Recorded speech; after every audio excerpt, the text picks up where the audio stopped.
Assalamu alaikum. My name is Ali Irtaza and this is our second lecture of InPage. आज InPage के lecture में हम ये tool bar करेंगे और टूल बार के साथ साथ हम ये प्रॉपर्टी बार भी करेंगे जिसके ऊपर आपको शो हो रही है। टूल बार में हमारे पास पहले नंबर पे आता है ये एरो। इस एरो का काम होता है कि इन पेज में ली जाने वाली किसी भी ऑब्जेक्ट को हम इस एरो के जरिए सेलेक्ट कर सकते हैं और मूव कर सकते हैं। लेट्स सपोज मेरे पास यहाँ पर एक शेप है, ये सर्कल। मैं इस सर्कल को जब लेता हूं तो ये सर्कल हमारे पास ड्रा हो जाता है, लेकिन ये सर्कल हमारे पास ऑप्शन खत्म नहीं होता है। ये मतलब बिल्कुल वर्ड की तरह नहीं है। वर्ड में क्या होता है कि पहले आप शेप लेते हैं और शेप लेने के बाद ऑप्शन खत्म हो जाता है, आपको दोबारा सर्कल पे जाना पड़ता है और दोबारा फिर से सर्कल या कोई भी शेप लेनी पड़ती है। मगर यहाँ पर ऐसा नहीं है। यहाँ पर अगर आपने किसी भी शेप पे क्लिक कर दिया है तो वो शेप बनती जाएगी जब तक आप इस एरो पे क्लिक नहीं करते। इस एरो पे क्लिक करेंगे तब ही हम उस ऑप्शन से बाहर आ सकते हैं। अब इस एरो का काम क्या होता है कि मुख्तलिफ शेप्स को सिलेक्ट करने के लिए यूज होता है, लेकिन देख रहे हैं आप जैसे कि यहाँ पर ना हमारे पास जो शेप है वो सिलेक्ट नहीं हो रही है। इसको सिलेक्ट करने का तरीका यह है कि आपको पहले बॉर्डर पे क्लिक करना होता है, देन ये सिलेक्ट हुई हमारे पास, उसके बाद आप इसको मूव कर सकते हैं। ठीक है, पहले आपको शेप को सिलेक्ट करना है, देन आप इसको मूव कर सकते हैं। Okay, and next option is hand tool. Hand tool के जरिए हम अपने पेपर के ऊपर लिख सकते हैं। जैसे मैंने इस पेपर पे क्लिक किया तो अब इस पेपर पे आपको एक ब्लिंक करता हुआ साइन शो हो रहा होगा। इसका मतलब होता है कि हम इस पे इजीली लिख सकते हैं। जैसे इधर लिख लेता हूं मैं,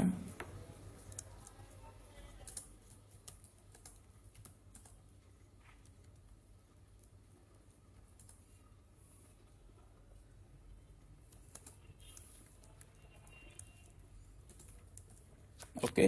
लेकिन अब आपने गौर किया होगा जैसे ही मैंने लिखने की कोशिश की मेरी जो सारी शेप्स है वो एकदम हाइड हो गई हैं या गायब हो गई हैं। तो इसमें परेशान होने की ज़रूरत नहीं है, क्योंकि वो ये शेप जो है ये हमारे पास वक्ती तौर पर हाइड हुई हैं, लेकिन जैसे ही हम एरो पे क्लिक करेंगे हमारे पास वो शेप वापस आ जाएंगी।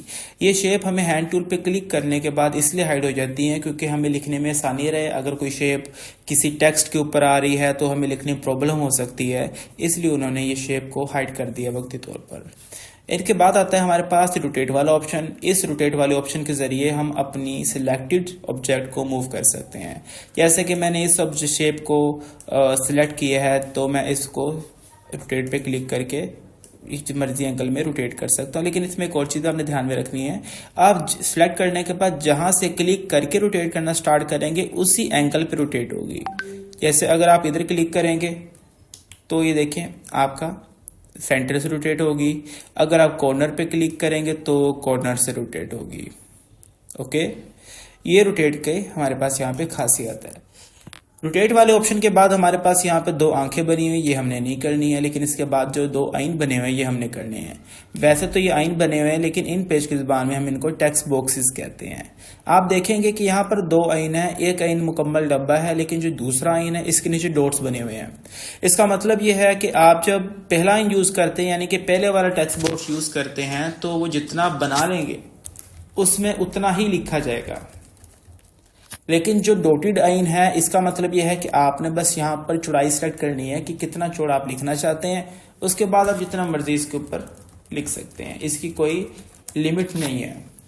इसमें टेक्स्ट बॉक्स में एक और खास बात है, आपको ये भी बता दें, क्योंकि जब आप प्रिंटिंग करेंगे तो आपको इस प्रॉब्लम थोड़ी सी होगी कि जो टेक्स्ट बॉक्स होता है, जैसे ये मैंने टेक्स्ट बॉक्स ले लिया, इसके अंदर मैं कुछ भी लिख दूं, ये लिखा हुआ तो प्रिंट के अंदर शो होगा, लेकिन जो डब्बा बना नजर आ रहा है आपको ये प्रिंट में शो नहीं होगा।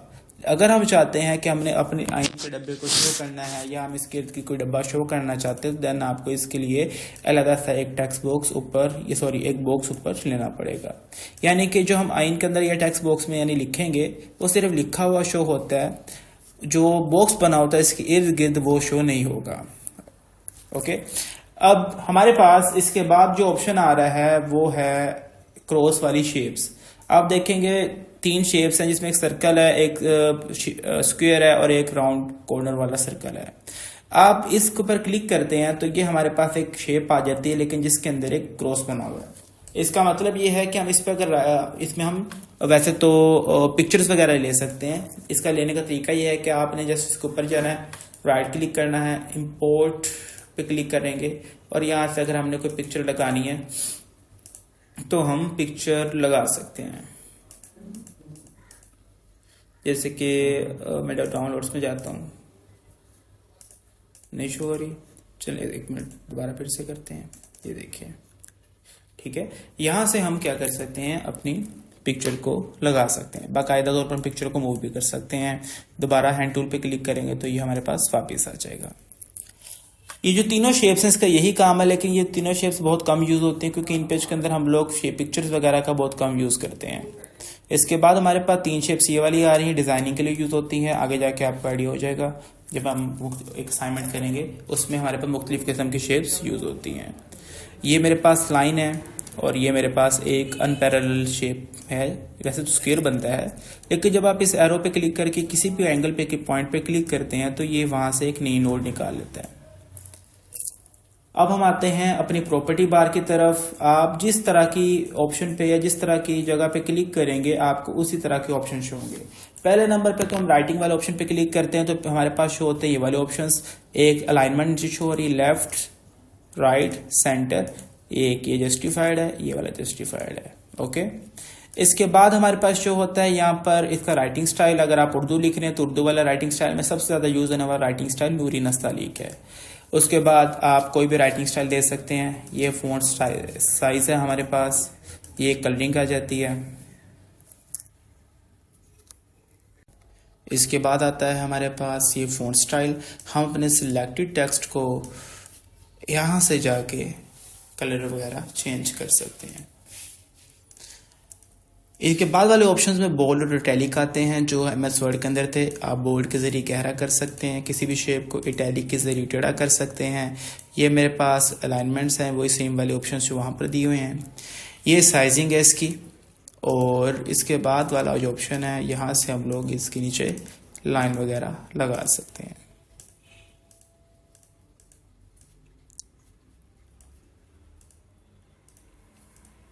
इसके बाद हमारे पास ऑप्शन आता है लाइन स्पेसिंग। लाइन स्पेसिंग होती है एक लाइन से दूसरी लाइन के बीच में फासला। आप अपने सिलेक्टेड टेक्स्ट के बीच में लाइन लिखेंगे, जैसे फॉर एग्जांपल मैं यहाँ पर 9 लिख रहा हूँ और इंटर प्रेस करूंगा तो उतनी 9 पॉइंट जितनी स्पेस आ जाएगी। ये मेरे पास फॉन्ट स्टाइल दिए हुए हैं, लेकिन ये इंग्लिश के फॉन्ट स्टाइल दिए हुए हैं। अगर आप इधर इंग्लिश में लिखना चाहते हैं तो यहाँ आप देखेंगे आपके जो राइट बॉटम कॉर्नर है यहाँ पे उर्दू लिखा हुआ है। अगर आप यहाँ पे क्लिक करते हैं तो इंग्लिश में कन्वर्ट हो जाएगा, तो आप यहाँ पर इंग्लिश में भी लिख सकते हैं। इंग्लिश की वैसे शॉर्ट कमांड है कंट्रोल प्लस स्पेस। अगर आप कंट्रोल प्लस स्पेस करेंगे तो उर्दू हो जाएगा, कंट्रोल प्लस स्पेस करेंगे तो इंग्लिश हो जाएगा। कुछ बच्चों के लैपटॉप्स में या पीसीज में पश्तो भी लिखी हुई आएगी और सिंधी भी लिखी हुई आएगी। तो अगर आप कंट्रोल प्लस स्पेस दबाते जाएंगे तो बदलता जाएगा, या तो इंग्लिश आ जाएगी, उर्दू आ जाएगी। तो अगर कोई आगे लैंग्वेज हुई तो वो भी आ जाएगी। इसके बाद अगर हम लोग कोई शेप लेते हैं तो शेप लेते वक्त हमारे पास सामने ये कुछ जगह बार खुल जाती है। इस बार में पहले नंबर वाली जो 2 बारें हैं ये शो करती हैं कि आप इस वक्त किस पोजीशन में देखें। जैसे जैसे मैं जगह बदल रहा हूँ वैसे वैसे पोजीशन भी इसकी बदल रही है। ये साइज आ जाता है। अगर आप यहाँ पे लिखते हैं मुझे 2 इंचेस की शेप चाहिए तो 2 इंचेस विड्थ हो जाएगी। हाइट आप लिखेंगे मुझे 4 इंचेस चाहिए तो ये 4 इंचेस हो जाएगा।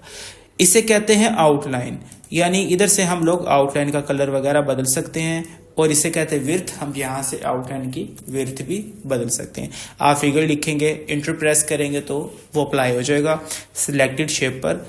पीटी का मतलब होता है पॉइंट। ये है फिल कलर, यानी कि अंदर का रंग। यहाँ से आप कलर वगैरह कर सकते हैं। उसके बाद अपनी सिलेक्टेड शेप को आप यहाँ से कन्वर्ट भी कर सकते हैं। ठीक है, फिर ये हमारे पास साइजिंग आती है इसके कॉर्नर्स की। अगर आप यहाँ पे लिखते हैं मुझे 50 साइज करना है तो आप यहाँ से 50 करेंगे तो और हो जाएगा। अगर आप यहाँ पे 9 करेंगे तो और राउंड हो जाएगा। तो यानी यहाँ से आप इसकी सेटिंग वगैरह कर सकते हैं जैसी ज़रूरत के मुताबिक होती है। ओके, ये मेरे पास इसकी बॉर्डर वगैरह है। ये इसकी ज़रूरत वैसे पड़ती नहीं है, ग्राफिक्स वगैरह के काम आती है। ये इतना काफ़ी है इसमें।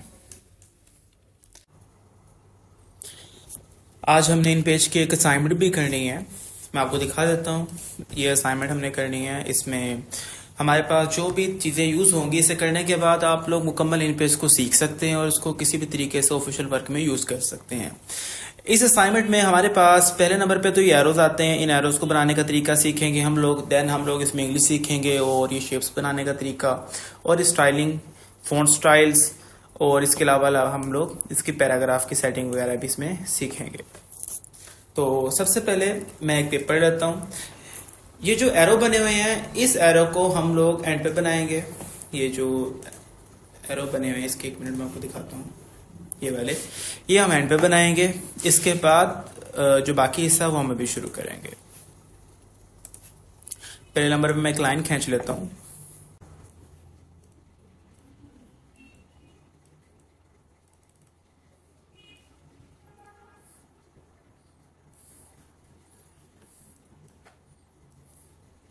इस लाइन से मैं थोड़ी जगह छोड़ देता हूँ ताकि मेरी वो एरो वाली जगह बच सके। उसके बाद मैं यहाँ पर एक सर्कल लूंगा। सर्कल लेने के बाद मैं इसकी विड्थ बढ़ाऊंगा। विड्थ आप 4 या 5 जितनी चाहें उतनी रख सकते हैं। ये बॉर्डर के हमारे पास स्टाइल्स आ जाते हैं। यहाँ से हम स्टाइल वगैरह जो देंगे, ये हमारे पास एक फेस तैयार हो गया। इसके बाद आता है हमारे पास यहाँ पर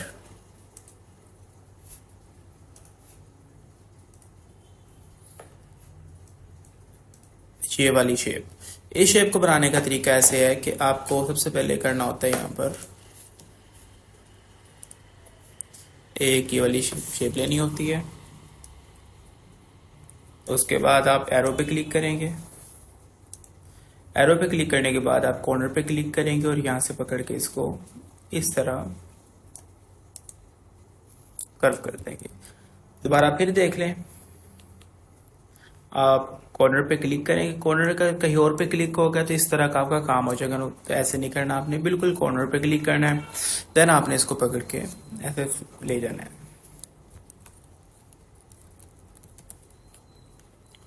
फिर आपने यहाँ पर इसके कलर करेंगे। हम लोग यहाँ से जाएंगे, इनका कलर कर देंगे। अब इसके नीचे एक शेप बनाएंगे तो हम लोगों की शेप ऑफ कोर्स यहाँ पे इसका साइज और होगा। अगर मैं एक और न्यू लेता हूँ तो उसका साइज भी और हो जाएगा। तो इसका हाल ये है कि मैं इसकी कॉपी लूंगा, Ctrl+C करूंगा एंड Ctrl+V। अब ये देखिए मुझसे पूछ रहा है कि कहाँ पर आपने क्लिक करेंगे तो आपको शेप आ जाएगी। मैं यहाँ पे क्लिक कर रहा हूँ, इससे हमारी शेप यहाँ पर आ जाएगी उस पेज के हिस्से पर। अब मैं इसको रोटेट करके बीच में से पकड़ना, आपने बॉर्डर से पकड़ेंगे तो ये देखिए शेप खराब हो जाएगी। बीच में से पकड़ के आप इसको यहाँ पर जोड़ देंगे। इसके बाद आप अंदर शेर लिखेंगे। शेर ये वाला लिखेंगे जो उन्होंने लिखा हुआ है यहाँ पर। ओके, इस शेर लिखने के लिए हम लोग यहाँ से टेक्स्ट बॉक्स लेंगे, डॉटेड लाइन लेंगे और यहाँ पर शेर लिखेंगे।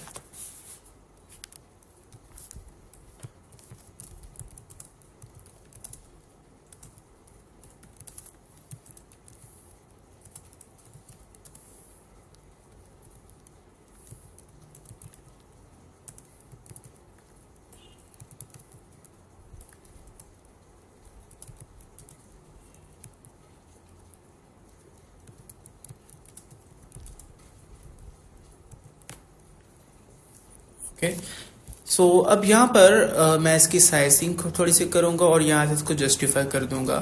अब इसको मैं यहाँ पे जाके इसको सेट कर दूंगा। इसके बाद आता है हमारे पास यहाँ पर हम ये एक जो सबसे बड़ा लिखा हुआ दुनिया का सबसे उम्दा उर्दू पब्लिशिंग सॉफ्टवेयर। इसके लिए आपको क्या करना है, दोबारा से एक बॉक्स लेना है। इस बॉक्स की हम विड्थ वगैरह देंगे उसी सेम तरीके से। यहाँ पर जाएं आप, इधर विड्थ लिखें 5 विड्थ दे रहा हूँ मैं, और इधर से हम इसकी बॉर्डर की स्टाइलिंग करेंगे। यहाँ से बॉर्डर का स्टाइल चूज करेंगे और इधर से हम इसकी अंदर वाला राइटिंग स्टाइल चूज करेंगे। इसके बाद आप इसके अंदर एक टेक्स्ट बॉक्स लेंगे डॉटेड लाइन वाला और इसके अंदर लिखेंगे दुनिया का सब उम्दा Urdu publishing software package. Size का बढ़ाते हैं,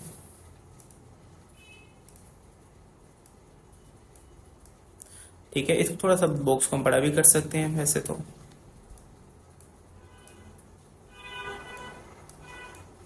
ओके, जो से है वो हम लोगों को क्या करना है, दोबारा टेक्स्ट बॉक्स लेना है उसमें से लिखेंगे, लेकिन पहले हम लोग इसका साइज चेक कर लें। कितना साइज दिया था हमने, 48 दिया था।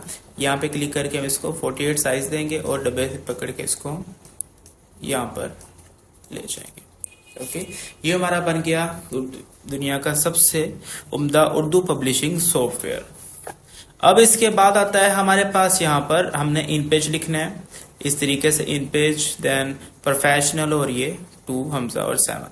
इसको लिखने का आसान तरीका ये है कि आप पहले यहाँ पर एक टेक्स्ट बॉक्स लेंगे, यहाँ पर लिखेंगे इन पेज। इसका साइज बढ़ाएंगे, 36 साइज रख रहा हूं मैं, और इसको हम यहाँ पे ले लेंगे। ओके, इसका साइज थोड़ा सा और बढ़ा देते हैं, चेक कर लेते हैं कि हमने वहां पे कितना बढ़ाया हुआ है। यहाँ पर 70 साइज है, लेकिन हम यहाँ पे साइज कर लेते हैं 48। It's enough. उसके बाद हम दोबारा एक टेक्स्ट बॉक्स लेंगे और उसके अंदर लिखेंगे प्रोफेशनल। प्रोफेशनल का साइज हम यहां से रखेंगे 24।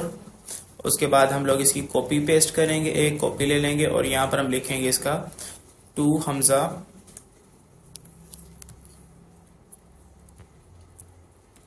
हमजा आता है यू के साथ।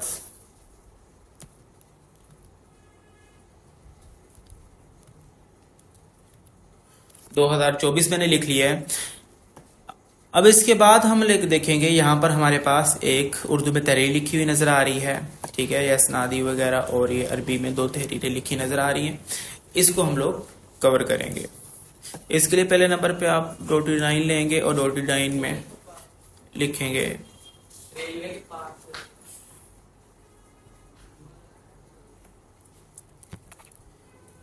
ये तहरीर सारी लिखेंगे जो आपको वहां पर लिखी हुई नजर आ रही है, 2 पॉइंट्स वाली। मैं इधर मुकम्मल नहीं लिखूंगा, मैं इधर 2-3 लफ्ज ही लिखूंगा।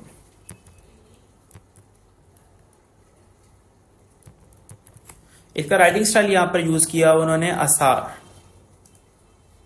ओके, फॉन्ट स्टाइल 12 ही है। अब जरा इससे पहले हम लोग थोड़ा सा अरबी को समझ लें कि हमने अरबी किस तरह लिखनी है। उसके लिए आप पहले देख लें कि अलिफ लिखा हुआ मैंने यहां पर,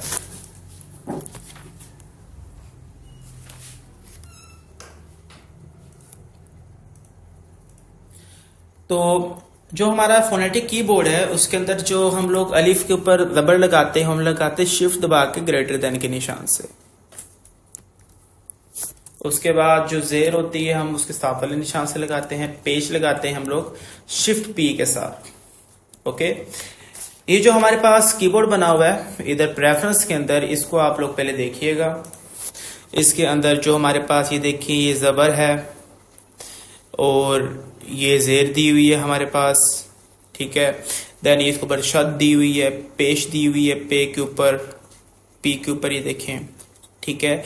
ये हमारे पास 2 जबर 2 जेर, उसके बाद जो 2 पेश ये देखिए ऊपर दी हुई। तो ये सारी चीजें आप एक दफा ट्राई करेंगे। जब तक आप इसको एक दफा लिख नहीं लेंगे तो आपके लिए आपको मुश्किल होगी। जैसे कि इधर आप पहले बिस्मिल्लाह लिख के आप देख लीजिएगा, जैसे मैं यहाँ पे लिख देता हूँ बिस्मिल्लाह।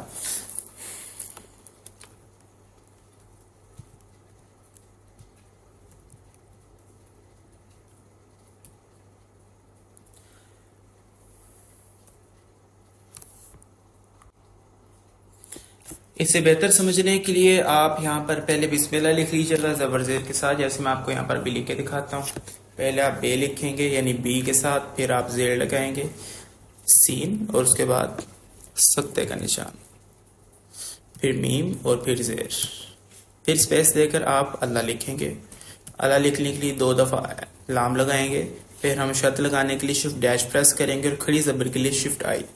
उसके बाद और प्रेस करेंगे तो इससे क्या हो जाएगा, अल्लाह बन जाएगा। उसके बाद जेर लगाने के लिए हम फिर वही बटन प्रेस करेंगे, फिर अलिफ, फिर लाम, रे, रे के ऊपर फिर शत, और फिर ये हम लोग यूज करेंगे जबर। उसके बाद रहमान लिखना है, उसके लिए रे, रे के ऊपर हम लोगों को फिर वही सत्ते का निशान लगाना है, फिर मीम, इसके ऊपर खड़ी जबर, नून, फिर जेर।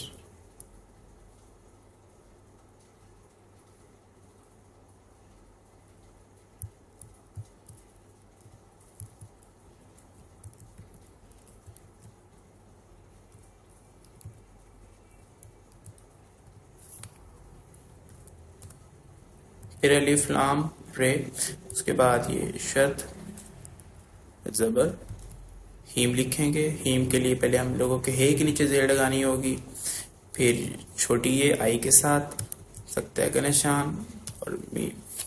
इसका राइटिंग स्टाइल वैसे तो आप कोई भी रख सकते हैं जो आपको अच्छा लगे। नूरी हसलीक भी एक सिंपल राइटिंग स्टाइल है। इसके बाद असार रख सकते हैं आप, अकरम रख सकते हैं आप, देन इसके अलावा आप असीर रख सकते हैं और बतूल रख सकते हैं। यानी जो अच्छा लगे वो आप इसमें राइटिंग स्टाइल रख सकते हैं। ये असाइनमेंट भी हमारे जो लेक्चर है आज को उसमें शामिल है, क्योंकि ज़बर ज़ेर लिखने के बाद ही आप लोगों को पता लगेगा कि कहाँ कहाँ पर कैसे कैसे ज़बर और ज़ेर का हमने असाइनमेंट में यूज़ करना है।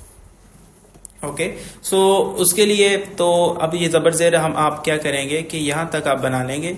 बनाने के बाद इसके अंदर ये वाली आपकी जो ज़बर ज़ेर है वो आप इसमें लिखेंगे, साथ ज़बर ज़ेर के साथ ये एक पैराग्राफ लिखेंगे। यानी ये पूरी लाइन में आपको लिख के दिखा देता हूँ। ज़बर ये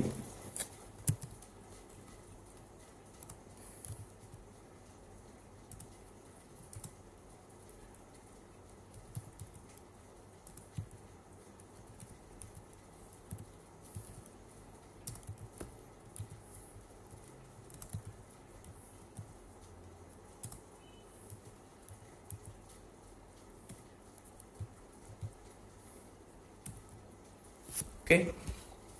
अब इस पूरे पैराग्राफ को आप लिखेंगे। इस पूरे पैराग्राफ को 3 लाइंस के पैराग्राफ लिखने के बाद कॉपी पेस्ट करेंगे और इस पैराग्राफ की कॉपी नीचे ले लेंगे। ये समझ लें, ये 3 जो लाइंस लिखी हुई हैं आपने,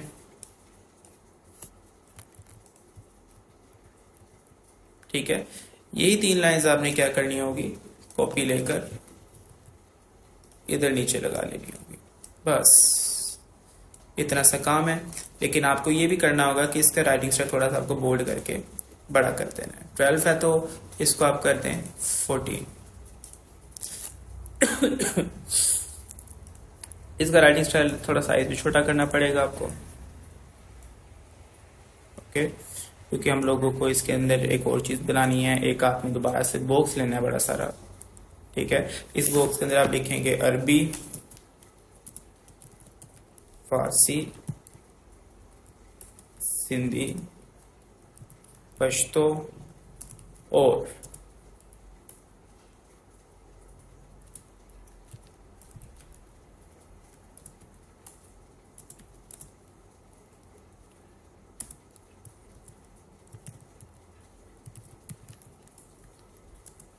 के साथ, ओके। इसका राइटिंग स्टाइल हम बढ़ा के कर देते हैं तकरीबन 24 थोड़ा बड़ा हो जाएगा, 18 कर लेते हैं, ठीक है। थोड़ा इसका साइज वगैरह भी बड़ा कर लेते हैं।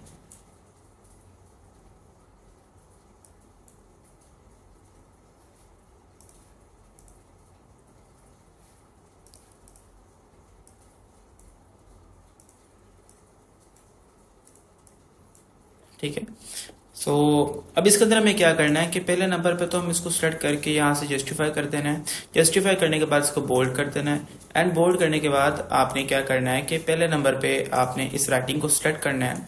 सिलेक्ट करने के बाद राइटिंग को आपने कर देना है वाइट। फिर आपने एरो से डब्बे पे क्लिक करना है, डब्बे को आपने कर देना है यहाँ से ब्लैक। ये हमारा आज का काम है। यहाँ तक आप इस काम को मुकम्मल करेंगे। उसके बाद हम जो इसके नीचे वाला हिस्सा है वो हम अपने नेक्स्ट लेक्चर में कंप्लीट करेंगे, ठीक है। इसके आपने याद रखिएगा कि वो बिस्मिल्लाह जरूर लिखनी है ज़बर ज़ेर के साथ, ताकि आपको ये वाली असाइनमेंट बनाने में प्रॉब्लम बिल्कुल भी ना हो। आज के लेक्चर में कोई भी प्रॉब्लम हो तो आप पूछ सकते हैं। Thank you so much. अल्लाह हाफिज़।